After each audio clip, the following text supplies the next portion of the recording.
Alright, so we have a pretty straightforward week in Destiny 2, assuming nothing breaks massively. And that's alongside the weekly reset for November 4th. So for this reset, the very final week of Festival of the Lost for the year, that's ahead of the next event, which will drop next week. There is a game update today once again, so we'll cover the patch notes if we have them.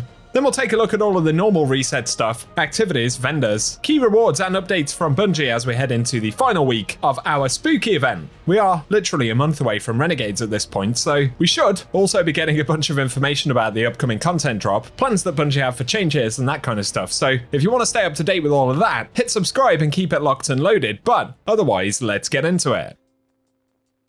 As we mentioned initially, this is the final week for Festival of the Lost, so if you have any rewards that you want to pick up, whether it's the weapons, armor, cosmetics, event card stuff, challenges, titles, yeah, it's pretty self-explanatory. We've got 7 days to get them all done. So let us know if you're wrapping any things up in the final few days of the event down in the comments section.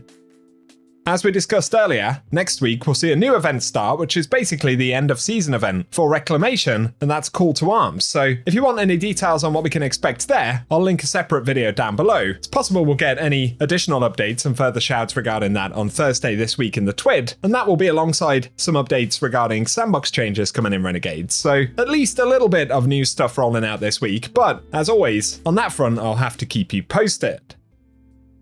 Next up though, today, of course, we got that trailer just over an hour ago for Renegades showing off some new exotics and general weapons that we'll see for the Star Wars themed expansion, so plenty of blasters and interesting things in there if you missed it. Definitely worth checking out, I do have a separate video about that, which I will link down below.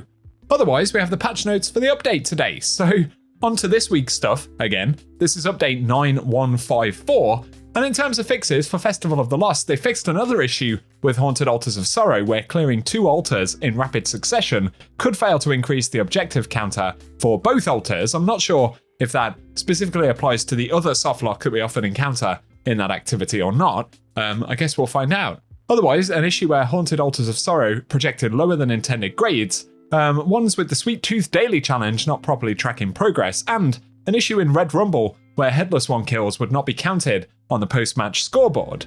Otherwise, in the portal, they've temporarily disabled the liminality strike while they address an issue with scoring, otherwise fixed an issue where players kicked to orbit mid-activity couldn't interact with the portal, and one where expeditions would not complete nor provide rewards after defeating the final boss, so that's nice to have, I suppose. They also made scoring adjustments to the following activities so that it's easier to reach a 10,000 activity score, so that includes Inside Terminus, Devil's Lair, the Inverted Spire, and a bunch of the Battleground content, so good to see some scoring changes there, I suppose. Otherwise, they fixed an issue where Hushed Whisper was doing less damage than intended. I believe that was affecting PvP, otherwise a problem where the Ghostwriter title couldn't be equipped. And in general, they caused an issue where the Festival of the Lost armor ornaments could unexpectedly appear in first-person view during certain combat situations. So that's another one that got fixed in the patch today, and that pretty much does it for the patch notes on our journey of weekly patches. So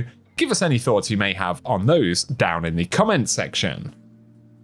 Now though, as we get into the game, as you can see, the Hakke Weapon Foundry sponsorship starts now. Hakke Foundry weapons will deal overcharged damage this week in the portal, which is nice. So if you've got any Hakke weapons you really enjoy using, obviously you'll be able to take advantage of those a little bit more. I can't remember what the damage buff was from the last time we had it. Which foundry was it last time? I've totally forgotten. But yeah, definitely take advantage of that if you've got any Hakke weapons you absolutely love. We do have the Crawl, or the Coil, has got Mint Retrograde featured, if anyone happens to still need one of those. I often have a little peep to see what's featured, just in case it is useful, of course.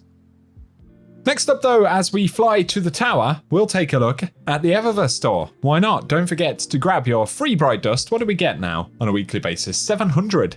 It's a little decent chunk, isn't it? Still got festival stuff featured for the third and final week, as we kind of predicted right here. So we'll look at the Bright Dust things. We have the Pincushion Poking multiplayer emote available. So let's see if we can get a preview as we fly in. They sometimes do not work, but this one is. I think this might be new this year. That's up for 4,250 Bright Dust. Then we have the Scaled Constriction, a legendary emote this time, which is up for 700 Bright Dust. It keeps cutting the previews off, even though it is actually given us. That's kind of cool. Otherwise, there is the Beautied Beast exotic ship, which is up for 2,000 Bright Dust. And it's a very strange looking thing, for sure, right there. Give me your thoughts about it, but finally available for Bright Dust. And then we have the Umbral Harbinger transmat effect right there. We're going to have to load the store back up just to spoil the flow.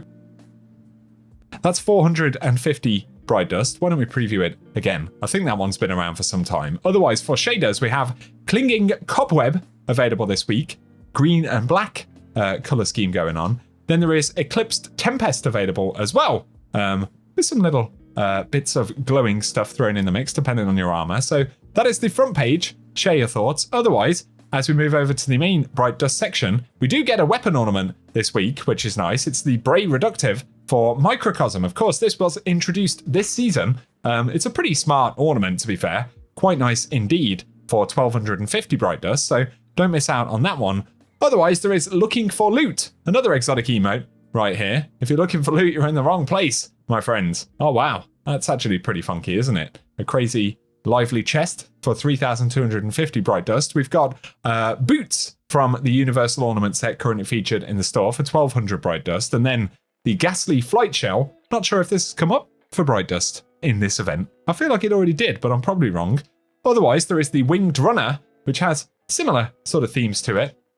This week for 2,000 Bright Dust. The Ghost is 2,850. Otherwise, there is the Plushosaurus Sparrow, which once again has that kind of plush textiles, bit of felt going on it.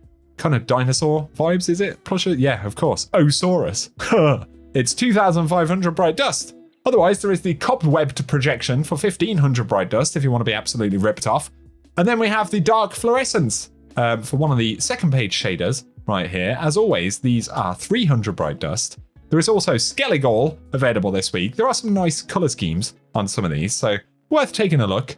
Then we've got New Guard Delight, of course, returning from previous years, and Reanimated Verve, which also comes back from other years. So give me your thoughts about those. Otherwise, Murder of Crows, Sugar Rush, and Umbral Harbinger, again, are the transmat effects for 450 Bright Dust. So there we go. Give me your thoughts on the Eververse store in the comments section. I suppose we'll finish by coming and checking on Ada 1. Is she still alive? Yes. We don't need any more of those Duracell batteries inside of Ada right now. They're looking pretty good. Maybe rechargeable. For the shaders, though, well, should I say for the armor first, Mimic Savior stuff from back in the day. If you want to grab any of that, it's very old school, though. We have New Age Black Armory, for one of the featured shaders. Pretty popular one if you've ever missed out on it. Very red and black, of course. These are 10,000 Glimmer. There is also Kairos Gold from the Curse of Osiris era. This one is so old that it actually isn't loading. Come on, don't do this to me. It's not happening, is it? We'll try this one, Dead Orbit Camo. You're probably familiar with these both if you play a lot, but if you are a shader collector and you feel like you don't have any of these, definitely visit Ada 1, the shader dispenser down here in the annex. There we go. Still got that growth on my head. Look at it. Abysmal.